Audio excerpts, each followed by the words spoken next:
Bon messieurs, très heureux d'être avec vous sur cette aide de Japanto pour retracer un peu l'histoire. Merci de m'accueillir chez toi. Moi chez moi c'est à l'extrémité vers le sud, un peu plus vers Toulon plutôt. Mais bon, Toulon vous devez bien connaître, parce qu'à l'époque il y avait les cartoonistes. Donc, je suppose que pour pas mal d'entre vous, vous connaissez Toulon au Palais Neptune, enfin le Palais Neptune et les cartoonistes. C'est vrai que je fais un peu l'amalgame effectivement avec Animal des cartoonistes, parce que c'est grâce aux cartoonistes que j'ai pu connaître vraiment Animal et découvrir le magazine. Et c'est pour ça, donc je remercie quand même cette convention pour cette découverte majeure de la presse animée, manga et pas que, quand même au début, justement. On va en parler, mais avant toute chose, on va se faire une petite présentation de chacun de nos intervenants. On va commencer avec Bruno. On va commencer avec Ivan et Olivier. Honneur au précurseur. Honneur à Ivan. Alors, Ivan, où est-ce qu'on commence avec vous? On peut l'applaudir, s'il vous plaît. Bravo. Vous n'êtes pas obligé. Alors, Ivan, comment ça va? Chaud. Ouais. Je commence à regretter d'être venu avec une veste. Mais pourquoi t'as ta veste, Ivan? C'est parce que j'ai un beau pizza. Tu vois ton pizza? Ouais, bon, ok, d'accord, tu peux bien. Tu aurais dû le mettre sur ton t-shirt. Ivan, tu peux te faire un petit peu la présentation? Alors, certains m'ont traité de senior. Je l'ai très mal pris jusqu'à ce que je sorte une citation de La Folie des Grandeurs, si vous connaissez. Et je suis l'un des fondateurs d'Animeland, qui a été fondé en avril 1991, qui a commencé comme fanzine, qui est resté fanzine pendant 21 numéros, qui est devenu magazine à partir du numéro 22 en avril 1996, et je vous jure que c'est pas fait exprès. Donc 5 ans après avoir été fanzine, ça devient magazine, ce qui veut dire que tout simplement distribution de kiosque et puis surtout professionnalisation. Et des gens rémunérés, parce qu'avant en tant que fanzine, on était tous bénévoles. Et lancement comme ça d'un titre qui continue encore maintenant, et j'en remercie d'ailleurs Bruno de s'occuper de ça et d'être le digne porte-étendard de ce qu'on a lancé il y a 35 ans. Je n'étais pas tout seul dans l'aventure, bien heureusement, parce que mon ami Olivier Fallet, non seulement a été là assez rapidement au début d'Animeland, a même fait ses premiers pas sur l'informatique, si je me rappelle bien, avec le premier matériel qu'on avait acheté pour Animeland, qui était un Atari 4 méga STE, ça parlera peut-être à quelques uns.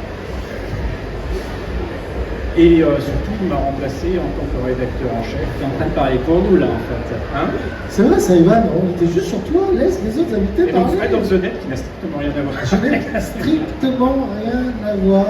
C'était l'unique lecteur des animés. Mais je suis lecteur, j'ai contribué aux cartoonistes, et surtout, je suis dans la pop culture depuis des années-lumière, et à côté de ça, passionné aussi de manga d'animé. Et surtout le host du Japanto, c'est pour ça que je suis avec vous aujourd'hui pour poser quand même quelques questions sur cette aventure qui est Animeland. Voilà, donc Ivan, tu disais rédacteur en chef, tu es passionné aussi de jouer, de vieux jouets, tu es passionné de beaucoup de choses quand même. Alors en fait, effectivement, là où beaucoup de personnes vont s'intéresser à tout ça par rapport à la culture japonaise, d'autres qui vont se dire moi je m'intéressais surtout au manga au départ, ou d'autres vont dire pour moi c'est les Chevaliers Zodiac, c'est Dragon Ball, etc. Moi c'est avant tout j'ai une curiosité qui s'est développée, évidemment ça se met en cause, qui s'est développée à cause de produits dérivés qu'on a eu assez souvent en France sans savoir d'où ça venait. On a eu en France la sale habitude d'obtenir des produits dérivés sans avoir la série dont ça sortait. Comme tu le sais, par exemple, un exemple tout court, on a eu du Bioman en jouet avant que Bioman n'arrive sur Canal+. On a eu des tonnes de robots qui étaient supposés être liés à Goldorak sans jamais avoir vu les séries animées à la télévision. Et ça me frustrait énormément. Je voulais vraiment savoir plus sur tout ça. Et mon déclencheur à moi, c'est Robotech, avec des produits que je connaissais avant que le Robotech ne passe sur la 5. Et une fois que c'est passé, je me suis dit qu'il y a quand même des choses qui ne vont pas. J'ai essayé de combler les vides, ça veut dire. Donc en fait, ma passion première, effectivement, c'est le produit dérivé, c'est les maquettes, c'est les jouets. Et après, il y a le cinéma d'animation. Et c'est clair que par le biais des personnes qu'on a rencontrées, comme Philippe Lost et bien d'autres avec Animeland, je me suis vraiment intéressé au cinéma d'animation avec un grand A. Et j'ai découvert quelque chose d'absolument énorme, mais pas limité aux enfants. Et mon credo maintenant, c'est vraiment de faire comprendre aux gens que le film d'animation gagne à être connu, pas seulement limité aux enfants, mais vraiment pour tout le monde. Voilà. Merci Yvan. On va passer la parole à Olivier pour la présentation. Olivier Fallet. Comment ça va, Olivier? Ça va bien. Moi, je n'ai pas fondé Animeland avec Yvan, mais Yvan a fait appel à moi dès le premier numéro. Donc, j'ai signé mon premier article sur le tout premier numéro en tant que fanzine. Moi, je venais de la radio. Je travaillais pour une radio pour les enfants, ça s'appelait Super Mystique, où je faisais une émission et je passais les génériques de dessins animés. Moi, ma petite histoire, c'est plus les génériques et les chansons. Et j'ai grandi en regardant les dessins animés à la télé, mais il faut se resituer dans l'époque. Avant 1990, quand on commençait à avoir 14-15 ans, on ne disait pas à ses amis, à ses potes qu'on regardait des dessins animés à la télévision, parce que il y avait encore cette image, c'est pour les enfants, et ça pouvait, on pouvait avoir l'air où penser qu'on était un peu attardé. En réalité, maintenant, on sait que tout le monde continuait de regarder des Cobra, et après du Dragon Ball, Saint Seiya. Mais voilà, j'ai grandi avec ça en regardant toutes ces séries, puis j'ai commencé en faisant de la radio et on m'a proposé de faire une émission sur les dessins animés. Et c'est en rencontrant les gens, l'équipe qui a justement fondé Animeland, qu'on m'a proposé d'y participer. J'aurais jamais pensé ça parce que je n'avais jamais écrit spécialement sur ma vie, j'étais même plutôt nul en rédaction, ces choses-là. Et puis finalement, voilà, c'est là que le début d'une aventure. Après, je vais m'investir un peu plus dans le magazine, m'occuper de certaines rubriques, le Subdoc, les news, la rubrique vidéo, les sorties VHS, puisqu'elles commencent à se multiplier à partir des années 90. Et, voilà. Et après, quand Yvan quitte la rédaction en chef, je prends le relais à partir de 2006, et ce jusqu'à fin 2013. Ça a été une grande partie de ma vie d'avoir accompagné Animeland. Merci beaucoup, Olivier. Alors, on peut l'applaudir aussi, s'il vous plaît, Olivier Fallet. Et on va passer à notre troisième invité, Benoît Delacruz. Benoît, comment ça va? Très bien, merci beaucoup. Pour ma part, je fais partie des lecteurs d'Animeland qui ont eu la chance de travailler pour le magazine. Donc, j'ai d'abord connu le travail de ces messieurs. C'est comme ça que je me suis dit qu'on pouvait gagner sa vie en parlant d'animation, de manga, et ils m'ont surtout aidé à comprendre ce que j'étais en train de regarder, de lire.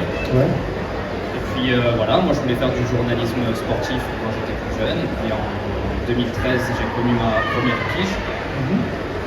Le magazine à ce moment-là, il n'y avait plus Olivier. Mon premier jour de stage, c'est le dernier jour de Olivier à la rédaction, rôle de hasard. Et puis voilà, j'ai continué à essayer de me rapprocher de la rédaction. Je l'ai intégré en tant que freelance à partir de 2015. Et puis depuis octobre 2023, je suis le co-rédacteur en chef du magazine avec Joséphine Mercier. Elle a quitté le poste il y a 2 ans et maintenant je suis seul pour mener le magazine dans une nouvelle formule. Voilà pour mon parcours. Benoît, avant, je vais commencer à vous poser un petit peu des questions sur le départ d'Animeland. Moi, j'ai juste une question pour toi là, en commençant. Donc là, maintenant, tu es un peu le capitaine qui est en train de mener le bateau Animeland. Comment ça se passe pour la presse en ce moment? Est-ce que c'est difficile? Je sais qu'Animeland a traversé plusieurs périodes quand même qui ont été particulièrement difficiles. Là, à l'heure actuelle, en 2026, avec cette nouvelle mouture d'Animeland, 35 ans, c'est quand même assez long, c'est une grosse longévité, j'ai envie de vous dire, pour un magazine qui se veut parler de manga et d'animé, même si on le sait maintenant, à l'heure actuelle, les mangas, on va en poupe, les animés, les films d'animation, on va en poupe, réellement. Comment ça se passe pour Animeland à l'heure actuelle? Il faut être sincère et il faut indiquer que c'est une situation qui est extrêmement mauvaise. Déjà pour la presse au sens global, pour le marché du livre aussi, c'est pas l'idéal en ce moment. Mais tous les fans d'animation ou de manga ne souhaitent pas forcément investir 15 € pour connaître la production d'un animé, pour lire l'interview d'un auteur ou d'une autrice qu'ils apprécient. Il faut que l'on vive avec ça. Mais je dirais que c'est un choix que l'on a fait, enfin en tout cas c'est un choix que j'ai mis en avant dans ma ligne éditoriale du magazine, c'est que je pourrais vraiment faire beaucoup plus simple, faire pour chaque numéro ou presque un top 100 des mangas à lire, un top 100 des animés à voir, prendre des images sans demander aucune validation des japonais, les mettre en couverture, mélanger de l'IA avec un portrait de Monsieur Miyazaki, un Kamehameha de Son Goku, ça se vendrait certainement beaucoup mieux. Mais nous sommes Animeland, nous ne sommes pas je crois qu'il y a une histoire derrière ce magazine. Essayez d'expliquer les choses correctement, essayez de respecter les ayants droit du mieux possible et essayez de donner la parole aux artistes. Donc, notre difficulté à nous, elle est de se dire qu'est-ce que je peux ramener comme contenu exclusif, difficile d'accès, qui va nous permettre à nous tous de nous enrichir et de mieux comprendre ce que l'on regarde et ce que l'on lit. C'est ça notre difficulté aujourd'hui. C'est pas bien grave si tout le monde ne nous achète pas, mais effectivement, si aujourd'hui, c'est dans un avenir proche, on disparaît, il n'y aura quasiment plus de presse critique. Si vous regardez les magazines qui font un vrai travail journalistique sur l'animation, honnêtement, c'est une situation que je déplore, mais il n'y en a pas. Si je vous demande quels sont les autres magazines qui traitent d'animation japonaise, véritablement, on parle de manga. Ouais. Les copains de Coyote sont un petit peu en difficulté, il n'y en a pas d'autres.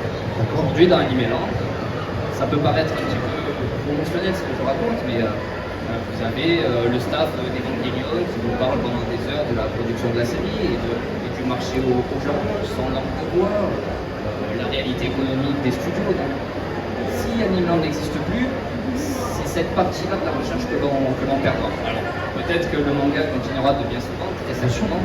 L'animation aussi continuera d'être florissante en France avec beaucoup de diffuseurs. Ouais.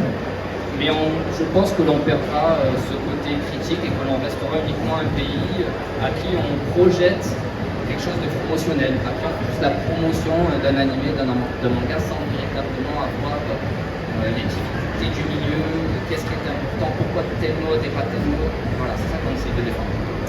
Alors, en ce moment, vous n'êtes pas sans savoir que Sony a annoncé, tu vas comprendre pourquoi je dis ça, Sony a annoncé le fait qu'il n'y aurait plus de support physique à partir de 2028.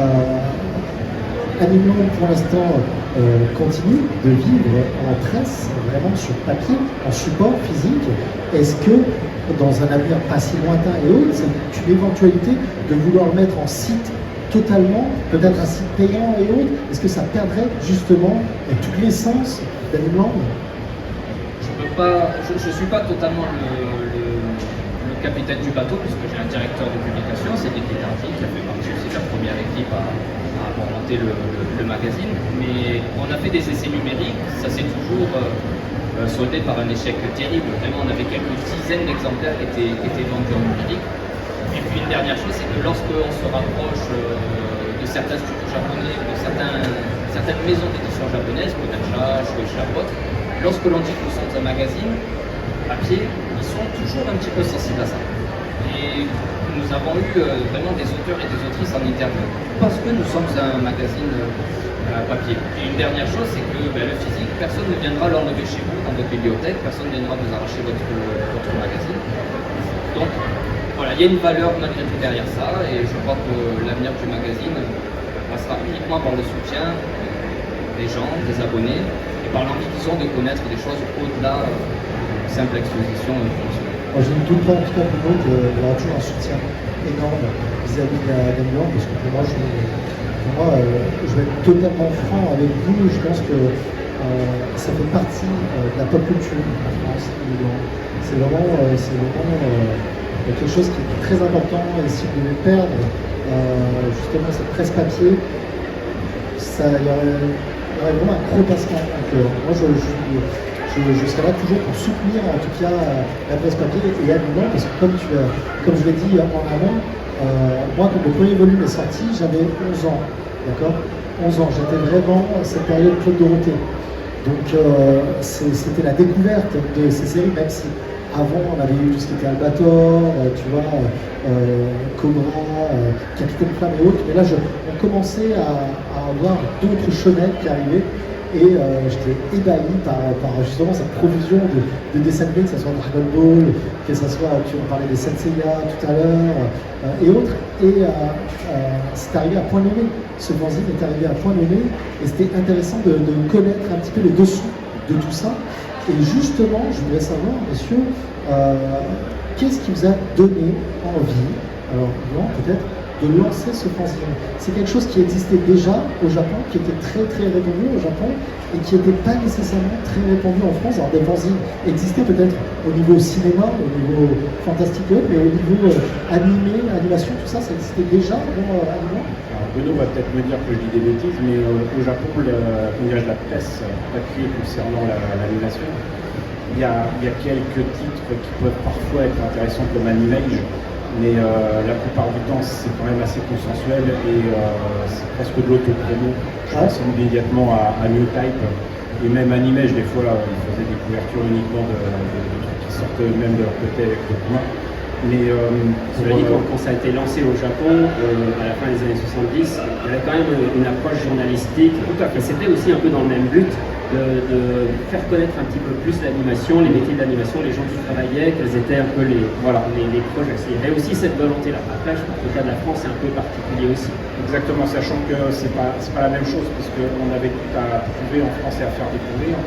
Alors qu'au Japon, je ne vais pas dire qu'ils avaient juste à aller au cinéma, mais pas loin. Ils regardaient à la télé ce qui était indiqué dans un image, effectivement, des 78 avec une couverture Yamato, ce qui n'est pas anodin. Mais pour ce qui concerne Animeland, on est arrivé quand même très longtemps après nos amis et voisins italiens, par exemple, avec Yamato, je ne sais plus comment ça s'appelait pour nos amis espagnols. Anime UK, je crois, est arrivé un petit peu après nous en Angleterre, mais surtout étonnamment, continent nord-américain. En tout cas, moi, ça m'a apporté beaucoup et ça m'a inspiré avec notamment des magazines qui n'existent plus comme Animal, Protoculture Addict.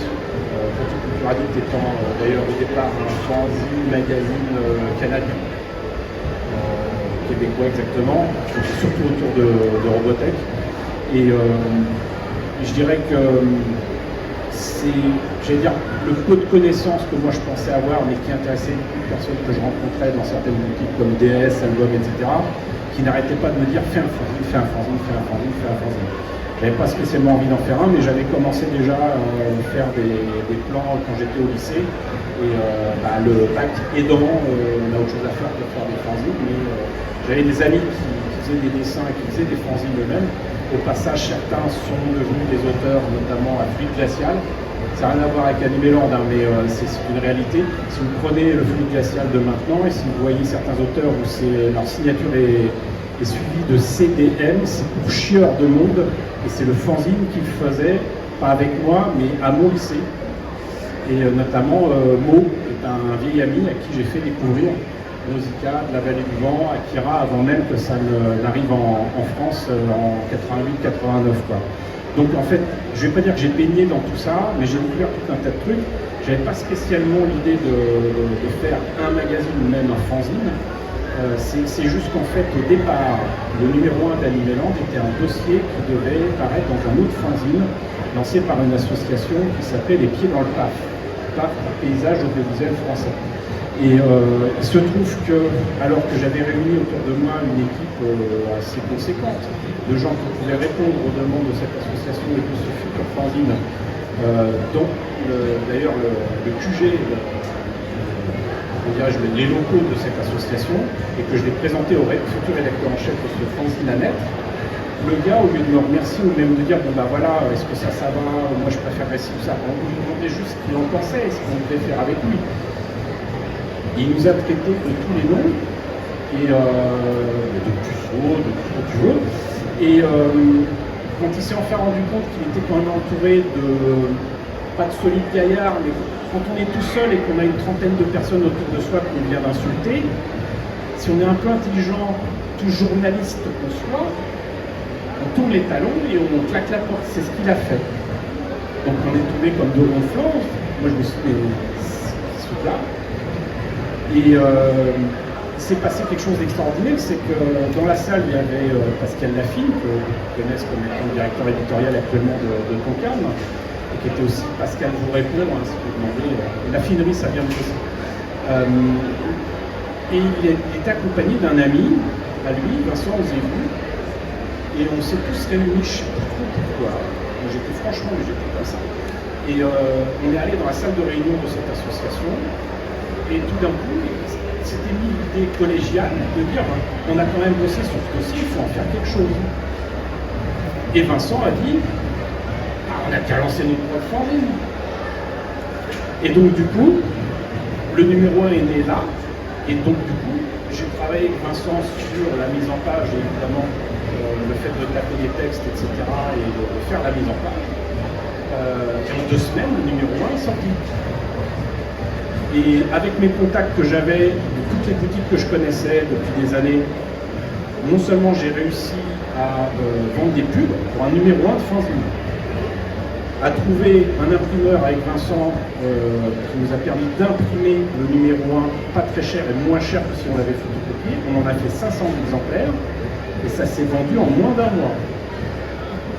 Quel était le circuit de vente justement quand en 91 on fait un fanzine sur la Alors moi c'était les boutiques que je connaissais d'abord à Paris, ensuite dans le reste de la France en province.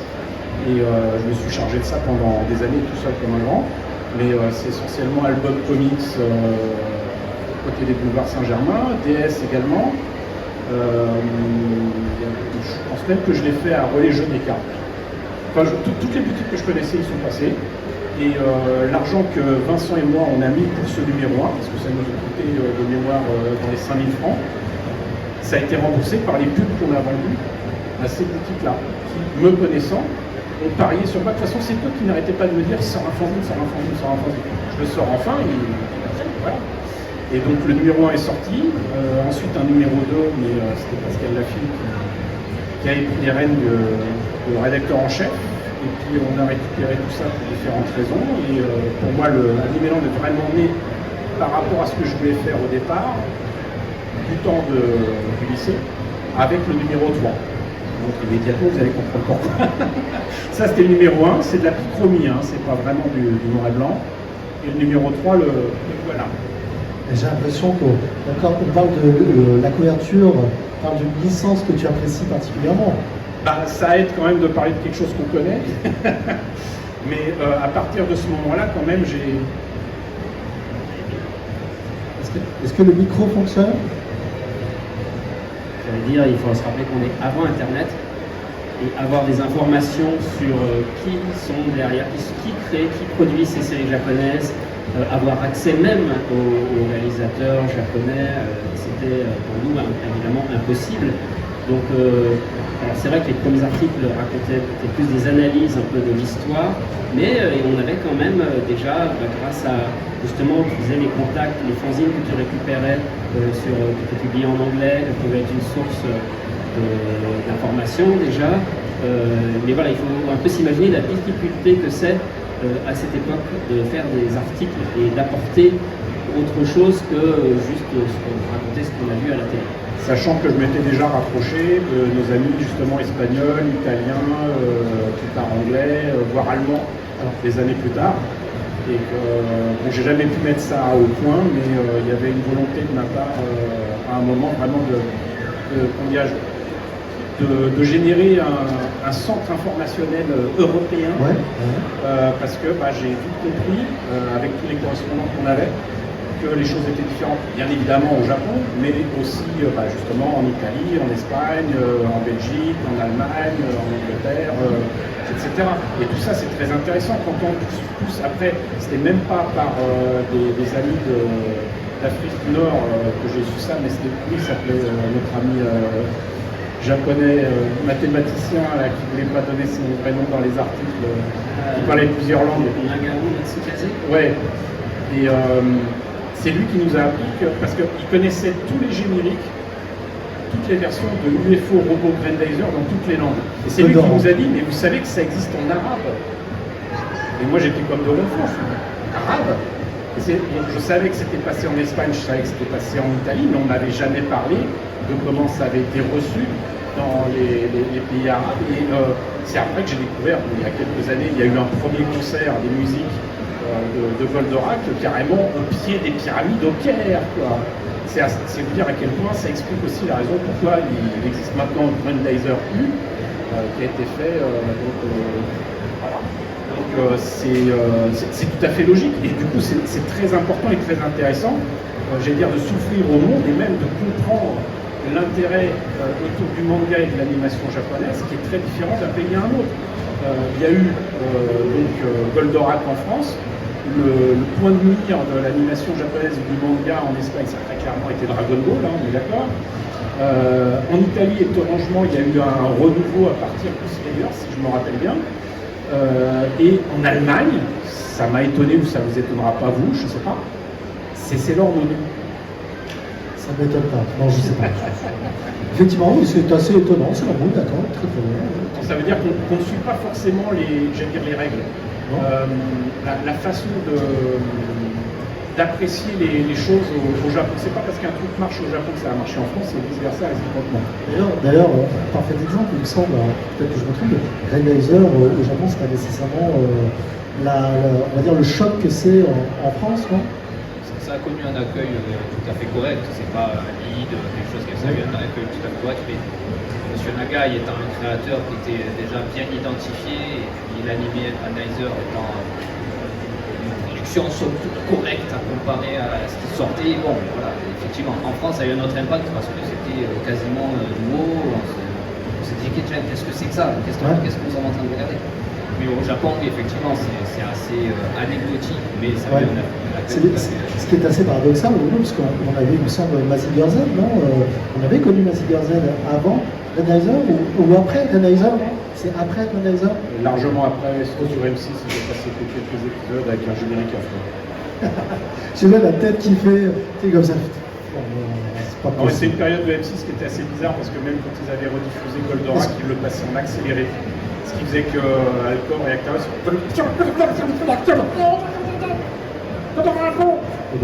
Parce que comme ça, au lieu de durer 25 minutes, ça faisait 15. Ok, d'accord. Je jure que c'est vrai. C'est marrant parce que j'ai pas du tout ce souvenir. Sur TF1, ils censuraient, ils ont enlevé des trucs pour que ça passer des pubs ou quoi, et et sur M6, c'était passé en accéléré. C'est-à-dire que les jeunes n'ont rien inventé en passant des trucs à 1,2, 1,5, 2 fois plus vite. Je dis ça comme ça. Ça va. Alors attendez, parce que j'aimerais bien qu'on ait un peu des. Est-ce qu'il y a quelqu'un, est-ce qu'une personne là pourrait. Parce qu'ils ne me voient pas, ils sont tous là, mais. Est-ce que quelqu'un a. Non, mais c'est bon. Juste, je crois qu'il n'a plus de piles en fait. Allez, ça. Mais je crois qu'il y a des piles là. Il me semble, je suis pas sûr. Comment je le fais, t'inquiète, il n'y a pas de problème. Messieurs, tout à l'heure, très intéressant, tu me parlais de l'écriture, justement des premiers volumes, en sachant que on n'est pas à l'ère d'Internet, qu'il est difficile d'avoir de la documentation, de pouvoir peut-être rentrer en contact avec des Japonais, des studios et autres. Comment ça a évolué justement ensuite, la rédaction par rapport à ça? Comment vous avez fait pour prendre ces contacts et autres? Oui, bien sûr. En fait, Animéon, après, ça a été aussi des rencontres. Une fois que ça s'est lancé, on est aussi au moment où se lancent les premiers salons. Tu as cité Cartooniste, qui avait fait beaucoup aussi pour faire connaître Animéland. Évidemment, nous, on était tous de Paris, donc comme disait Yvan, toute l'équipe, on déposait les magazines dans des boutiques pour les vendre à l'époque fanzine. On n'a pas le réseau de distribution professionnel. Mais j'avais surtout des correspondants, j'allais dire même des correspondantes. Notamment Sandrine, par exemple, à Bordeaux. Oui. Voilà, donc c'est un réseau qui était important pour moi pour tenir au courant justement de ce qui se passait ailleurs qu'à Paris.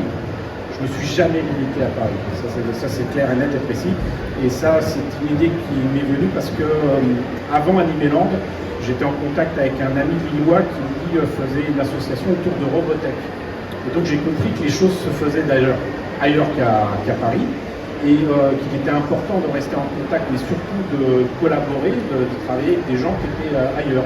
À un moment, on avait collaboré avec Sumi à Lyon, des trucs comme ça.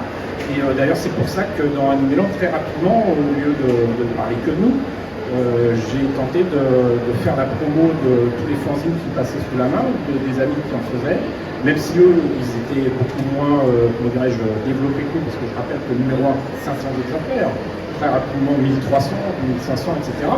Il y en avait d'autres, même s'ils en faisaient que 20, j'en parlais. Du moment que je les avais entre les mains, je parlais de ces fanzines-là et d'autres magazines, et je faisais en sorte de faire connaître leur existence.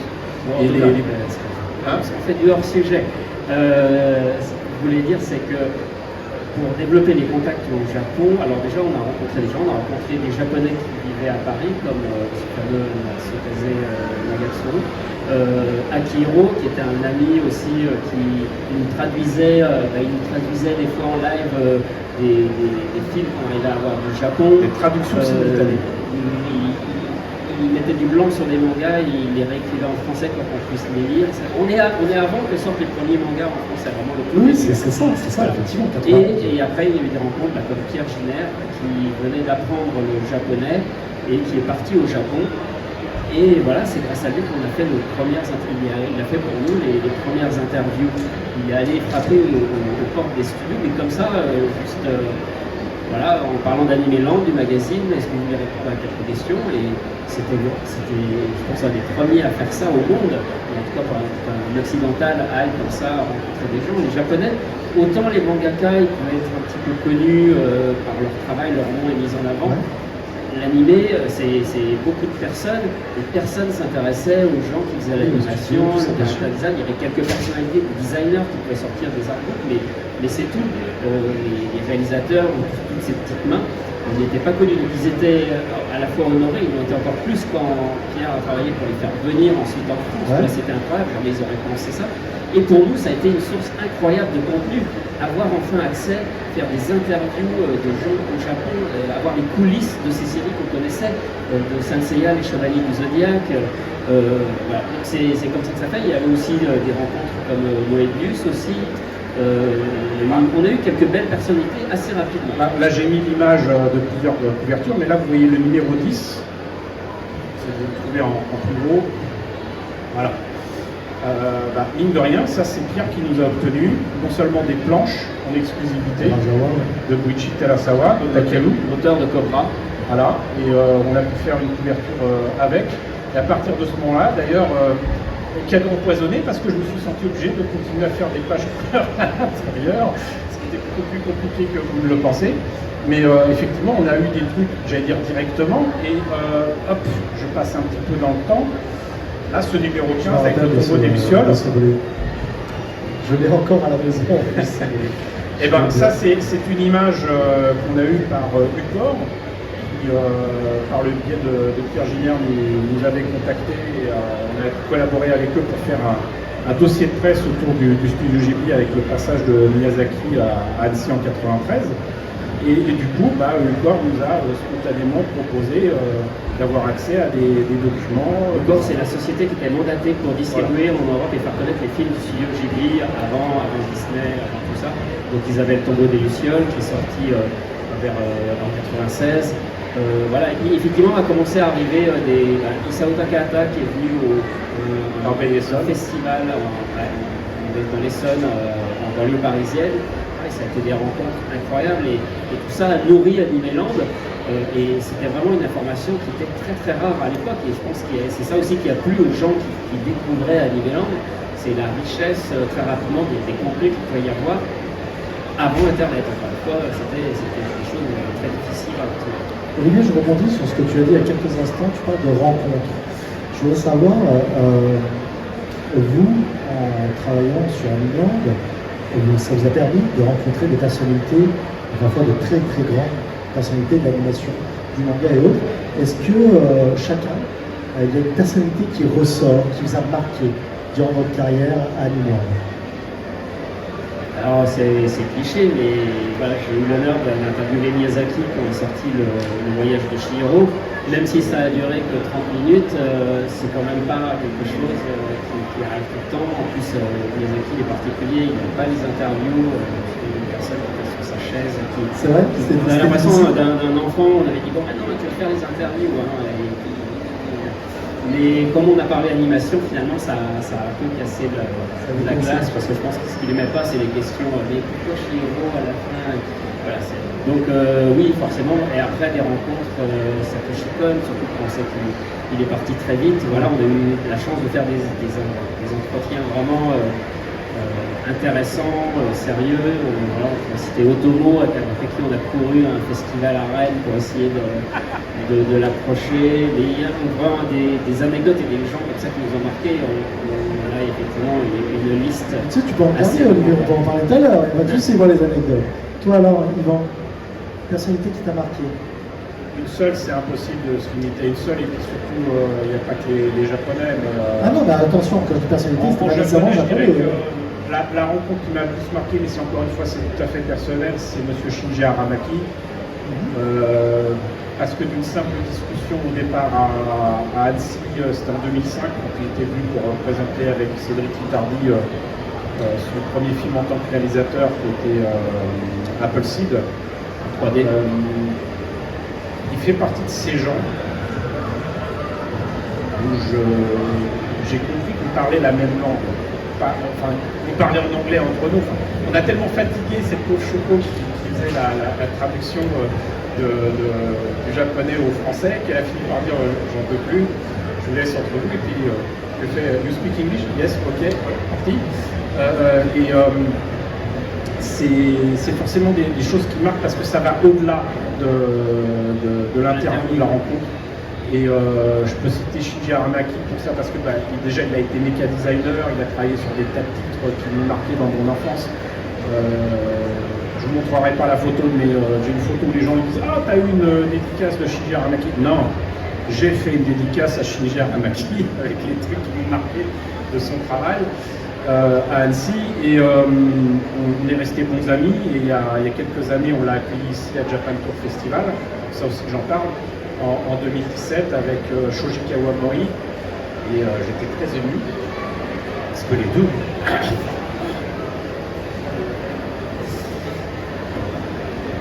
deux ont travaillé sur deux séries que j'aime beaucoup qui sont Macross et Moscula. Donc Shoji Kawamori, pour ceux qui ne savent pas, c'est le papa de Macross et des Valkyries, et Shinji Aramaki, c'est lui qui a fait le méca design avec le studio Artwick, qui est au concurrent du studio Noé, pour les Légios, les Invides, etc. Donc avoir les deux personnes qui ont influé ma vie comme ça, c'était quand même quelque chose, mais surtout, Monsieur Shinji Aramaki avait travaillé avec la DIC, avec Bernard Derriès, sur tout un tas de séries dont Pole Position, Masque, etc. Et j'ai assisté sans le vouloir, alors qu'on était tous réunis pour dîner le samedi soir comme souvent ici. J'ai assisté au retrouvailles de Bernard et de M. Aramaki, et c'était fabuleux. Et de compter auprès de ces gens. Vas-y, Bruno, prends la parole, profite-en. Prends le livre. Et sinon, en personne française, moi je ne vais pas développer, mais je citerai surtout Philippe Vidal. Vous connaissez peut-être quelques séries en 3D comme Garfield, mais il a fait aussi l'adaptation en animé de Laureline et Valérian, qui nous a quittés il n'y a pas très longtemps. Mais voilà, c'est des gens, des rencontres où on se rend compte que finalement, au-delà, c'est pas du journalisme. C'est pas du journalisme total. Quand je dis qu'on parle la même langue, c'est simplement que ça. C'est passionné, non? Voilà, c'est exactement ça. Et je pense que sincèrement, la différence qu'il y a avec un journaliste de base, c'est que vraiment on connaît chacun notre sujet et on peut discuter de choses et d'autres pendant des heures. Merci. Bruno?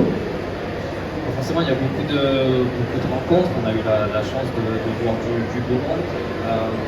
Mais je penserai à Michi Himeno, Madame Himeno, qui est une designer, une illustratrice évidemment très connue pour avoir travaillé chez Araki Pro.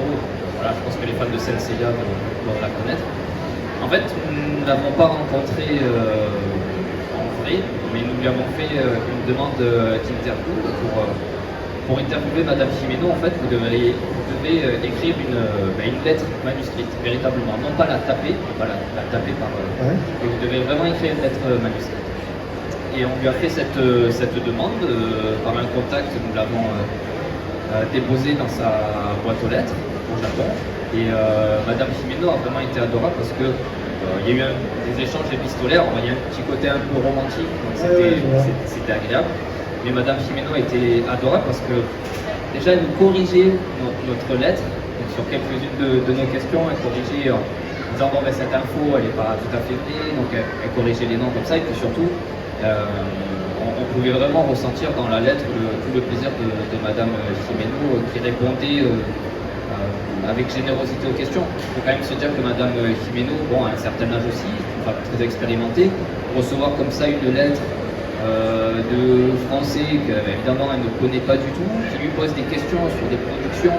En plus, on a été, je dirais, assez malin d'une certaine manière. On n'a pas uniquement posé des questions sur Saint Seiya, parce qu'évidemment, lorsque Madame Gimeno est face à vous, vous avez terriblement envie de lui parler de Saint Seiya, mais on a vraiment parcouru l'ensemble de sa carrière et on a vraiment senti tout le plaisir de l'artiste à répondre sur des questions de dessin très pures, des questions techniques de dessin, donc on était très contents. Donc voilà, ce qui fait qu'à la rédac, nous avons des lettres de Madame Gimeno et à chaque fois, d'ailleurs, elle nous a fait un petit cadeau, elle nous a envoyé des illustrations, on lui a fait parvenir des madeleines, des biscuits spécialement construits en fabriquant en Normandie, mais c'est elle-même qui nous les a demandés, voilà, si on pouvait lui avoir ces petits biscuits-là, donc c'était très agréable. Et parfois, lorsque je produis un magazine et que il y a des échecs sur des interviews, des rencontres ou des projets, je regarde toujours cette petite lettre de Madame Gimeno et je me dis que voilà, quelque part il y a toujours des artistes qui sont sensibles à nos demandes et qui y répondent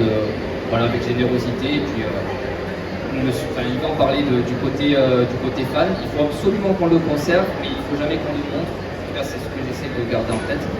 Je pense que nos connaissances ou ce que l'on pense savoir de l'animation du manga, il faut que ça transparaisse dans nos questions, mais il ne faut pas que les réponses que l'on souhaite obtenir, on se dise « Ah, j'avais raison de poser cette question, je savais qu'elle allait répondre ça ». C'est pas intéressant. Je pense qu'on doit poser les questions vraiment et avoir des réponses qui vont nous éclairer au sens très large, mais pas poser les questions juste pour nous faire plaisir, pour se faire plaisir. Se dire « Voilà, là j'avais vu que… » Non, il faut garder l'intérêt général en tête et c'est ce que j'essaye de faire à chaque étape. Merci Bruno, merci à vos invités. Question plutôt pour Jean et Olivier.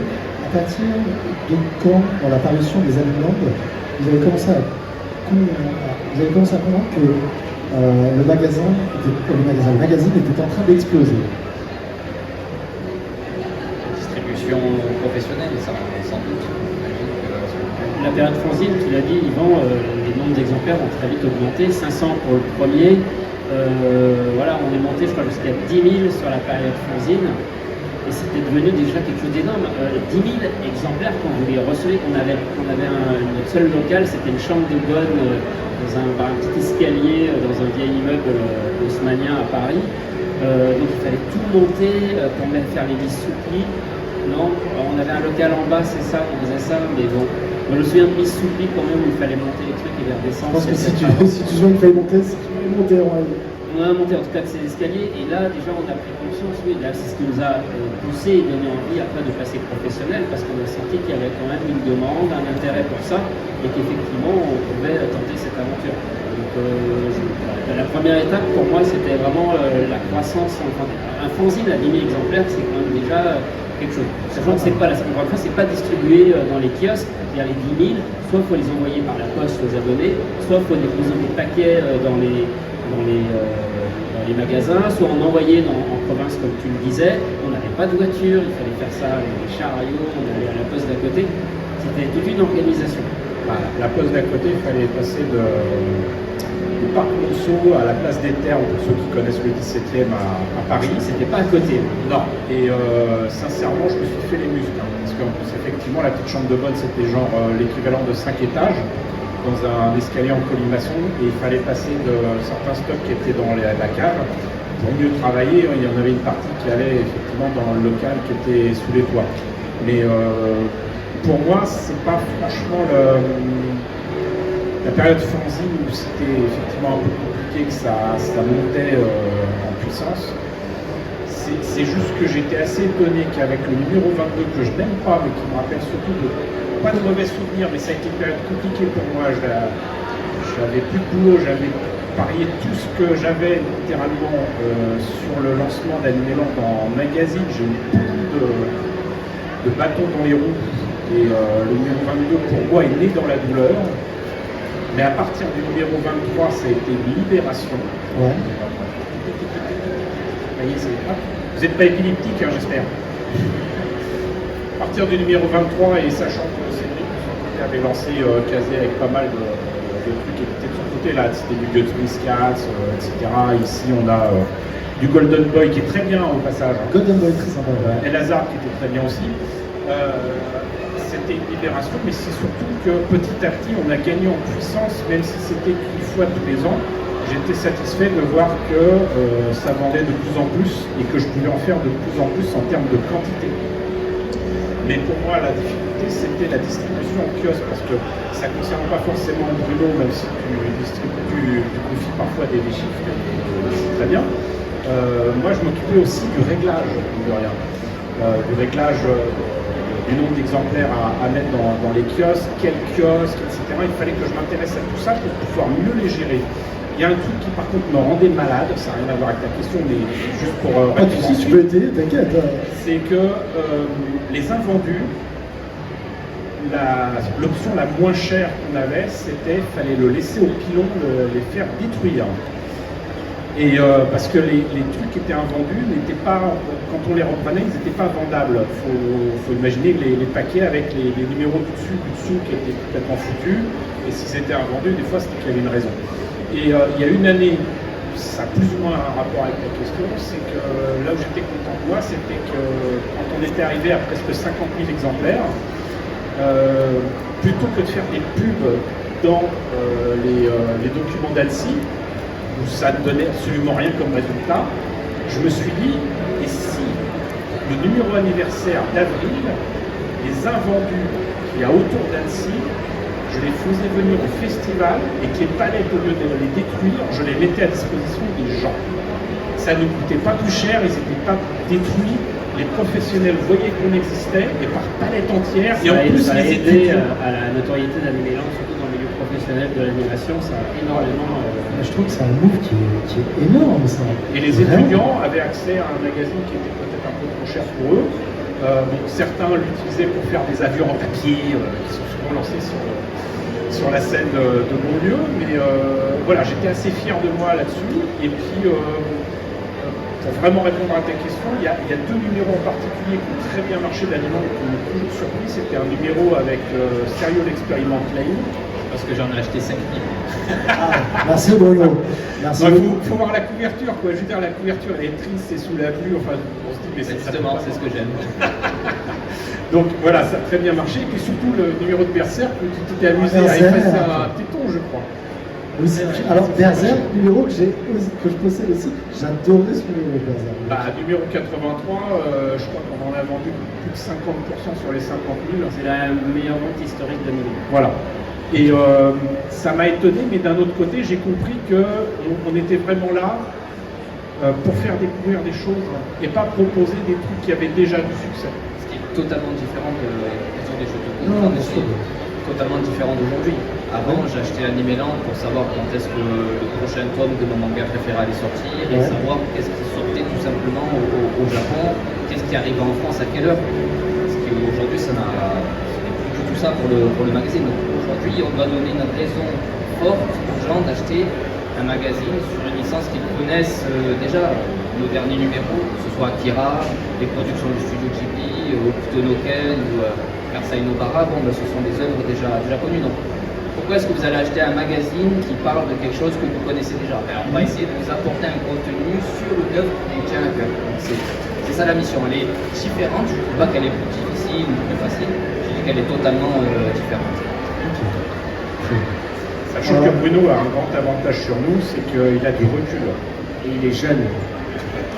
Alors justement, messieurs, on n'est pas dans le jugement, mais par rapport à cette nouvelle monture, vous avez le droit de voir, vous avez le droit de, comment dirais-je, de donner des avis, des conseils. Comment ça s'est passé, justement, cette passation un petit peu? Après, quand j'ai pris la relève d'Yvan, il était encore là. Il continuait d'écrire, il n'est pas parti complètement. Donc oui, ça s'est fait en douceur, ça s'est fait d'ailleurs aussi, ça s'est anticipé. En fait, Yvan, il est parti quand il y a eu un premier tournant dans le magazine, après effectivement la période fanzine et le lancement. Il est parti au moment où est arrivé Internet, et effectivement ça a commencé à changer la relation avec Animeland. Justement, on commençait justement à ne plus avoir cette prescription où les gens n'achetaient plus Animeland pour savoir ce qui sortait, parce que Internet était désormais arrivé, et ça, ils le savaient. Donc il a fallu revoir un peu ce qu'on voulait mettre dans le magazine. Et on a fait aussi des sondages auprès des lecteurs et en interne, et on a aussi identifié que les gens, ils voulaient que Animeland, ils voyaient Animeland comme un magazine surtout sur le Japon aussi. C'était quelque chose d'important.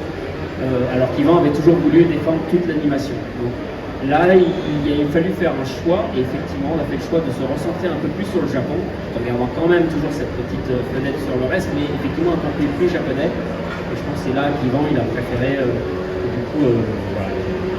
Si je me souviens bien, Yvan, tu étais d'accord avec ce changement, mais tu ne te sentais pas forcément de...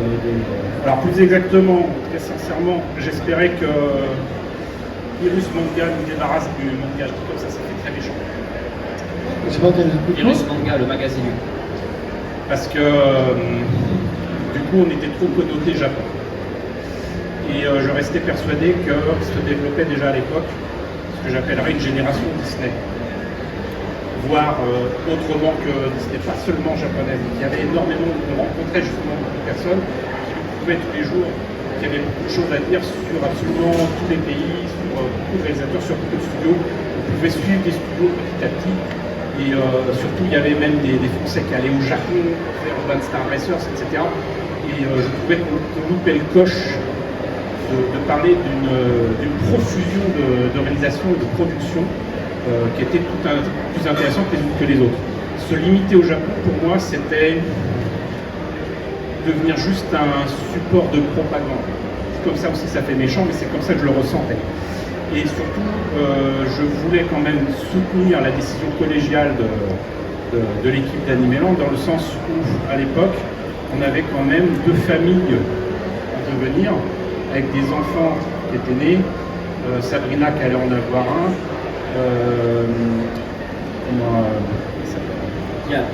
Diane, qui avait déjà 2 enfants.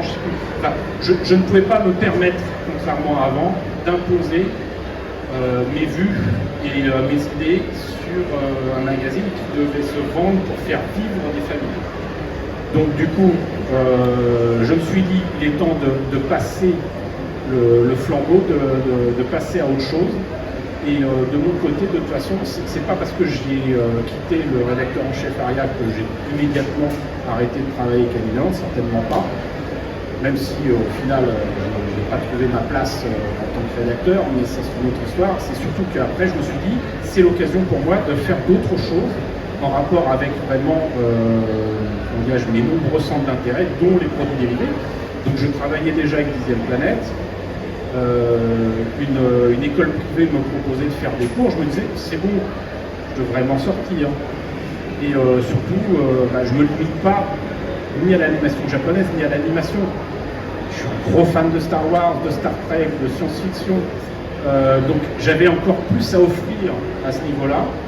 Et c'est ce que je voulais faire. Et je n'ai pas réussi, mais c'est pas grave.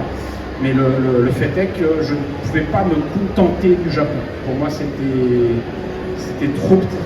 Et le laisser à des personnes qui, par contre, étaient tout à fait enclins à le faire avec tout ce qui sortait à l'époque. On était quoi, en 2006 2005, en fait, septembre 2005, et moi j'ai pris la relève en janvier 2006. Voilà. Donc, du coup, les choses se développaient encore plus avec des films d'animation régulièrement au cinéma, le marché vidéo était encore développé, il y avait plein de choses qui passaient à la télé. Mais le manga se développait aussi. Oui, c'est voilà, une explosion des publications manga, des animés qui arrivaient de plus en plus vite. Donc c'était vraiment deux directions différentes qui avaient chacune leur développement. Ça aujourd'hui, ce sont des... Enfin, désolé. Non, vas-y, mon ami. là on parle d'une situation où vous avez un rédacteur en chef et il y a une véritable équipe de nombre de salariés. Juste pour vous dire qu'aujourd'hui, je suis seul au bureau. Voilà, aujourd'hui, à Nimeland, c'est moi avec mon bureau. Alors, il y a un maquettiste, Will, d'ailleurs, qui est au stand, hein, mais qui s'occupe aussi d'autres projets. Mais aujourd'hui, tout ça n'existe plus. Bon, à titre personnel, c'est un petit regret parce que moi, j'aurais rêvé justement de vivre l'effervescence d'une rédaction. Je l'ai un petit peu connu en stage. Mais tout ça pour dire qu'aujourd'hui, Nimeland continue d'être un magazine indépendant qui est soutenu par Cédric Guittardi. On n'appartient à aucun groupe. Et que ben voilà, c'est vraiment extrêmement résiduel. Si vous prenez un numéro, vous regardez l'équipe, il y a 5 ou 6 personnes qui contribuent au magazine qui est trimestriel, alors que vous, à votre époque, c'était mensuel. Donc c'était un autre rythme de travail. Mais voilà, on parlait de 10 000, 50 000 aujourd'hui, nous sommes extrêmement loin de tous ces chiffres. La portée, l'importance du magazine est bien moindre, son impact auprès des lecteurs aussi est bien moindre, et la situation rédactionnelle est bien moindre. Voilà, je vais juste permettre de préciser. Mais ça a le mérite de continuer d'exister, c'est ça, loin de plein de types de presse qui ont disparu depuis. Donc c'est ça en fait. C'est grâce aux gens, au noyau de lecteurs et de lectrices. Nimeland a supervisé, a su se réinventer et toujours présent dans la presse politique spécialisée à Lyon, il y a Japon surtout. Donc, et d'ailleurs, non, mais vas-y, Bruno, attends. C'est une petite. Alors, je ne vais pas parler de fierté, mais en tout cas, c'est une belle récompense pour l'équipe, pour la petite équipe que nous sommes. C'est que nous avons de nombreux abonnés au Japon. Ouais. Et nous avons même des universités japonaises qui nous commandent parce que, en fait, ils trouvent un contenu qui n'est pas apporté là-bas. Donc, voilà, c'est une petite récompense, c'est peut-être juste quelques ventes. Mais pour nous, c'est intéressant parce que ça veut dire que notre travail a une portée au moins au Japon, en tout cas auprès de ceux qui l'étudient. Voilà, c'est ce que je veux Alors, dire. Bruno, justement, petite question très vite, parce que l'heure est passée en 1 seconde. Voilà, on a déjà fait 1 heure. Il y a quelqu'un qui va. Alors, c'est juste 1 seconde. Bruno, quand tu dis que les magazines vont au Japon, ils sont traduits ou ils sont en français? Ah non, ce sont des magazines français. On a des gens qui nous écrivent et puis bon, ils utilisent des logiciels aujourd'hui qui sont à leur disposition. Ok. Eh bien, parfait. Messieurs, dames, veuillez applaudir, s'il vous plaît. Olivier Follet, Yvan, West-Laurence et Bruno de la Cruz qui nous ont parlé de cette histoire d'Animeland, le magazine Animeland. Et Bruno, il y a un stand Animeland. Nous sommes juste derrière. Voilà, donc si vous avez envie de participer à ça, de participer au magazine et peut-être un numéro anniversaire 35 ans quand même. Oui, un numéro 35 ans, vous retrouvez les 2 stars qui sont aujourd'hui avec nous et puis on parcourt vraiment toute cette histoire, comment est-ce que le magazine est né, mais comment est-ce que les marchés aussi du manga et de l'animation ont changé. Il y a quelques interviews comme toujours, avec quelques pointures. Voilà, je vous remercie à celles et ceux qui... Non, merci à vous en tout cas, messieurs. Et la dernière fois que vous avez vu un Animeland avec un titre doré comme ça, c'était avec une belle couverture Gundam, numéro 50, je crois. Olivier, on te retrouve sur le stand aussi à un moment, tu seras le. Toi, comme ça, tu te balades un peu, c'est ça? Dédicace un livre sur les génériques et puis j'anime d'autres rencontres. Super, merci beaucoup. Et je suis supposé être en dédicace à côté si vous voulez pas me laisser tout seul ou prendre un des panneaux qui sert à rien pour me ventiler, je suis d'accord.